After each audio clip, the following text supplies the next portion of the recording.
Downtown safety is top of mind tonight for Orlando City Council members. Today, they weighed two ordinances, a moratorium on new nightclubs and a permit requirement for bars and clubs hoping to serve alcohol after midnight.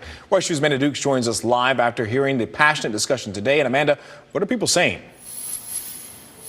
Well, there was some passionate discussion at this afternoon's Orlando City Council meeting as they discussed an ordinance that is aimed at improving safety downtown. But the problem is many bar owners say it could actually lead to putting them out of business. Now, one proposed ordinance is a moratorium that would not allow new nightclubs for 6 months. That one, not so controversial. But the second ordinance would require bars and nightclubs serving alcohol after midnight to buy a special permit. The bars also would have to pay to hire off-duty Orlando police officers and to add extra security measures like metal detectors. The bar owners say they don't have the money to absorb those costs, but the police chief argued crime spikes after midnight, and the city is currently having to pay about $40,000 a weekend to keep extra officers downtown to keep it safe late at night. Now, during the public comment, the majority of speakers opposed the ordinance, but a few, including one downtown resident, spoke in favor of it. I was shocked when I learned on the news that the city was spending $40,000 a weekend to pay for extra security. Yikes.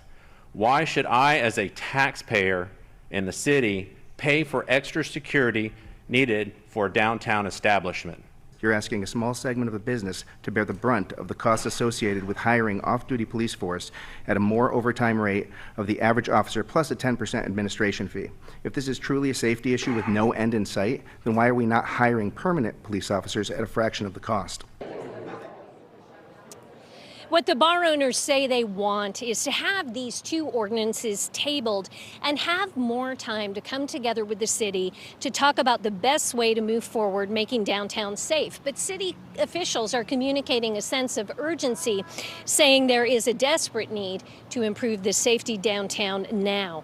Now, today was the first reading of these ordinances. If they were to pass, they would go to a second reading in February.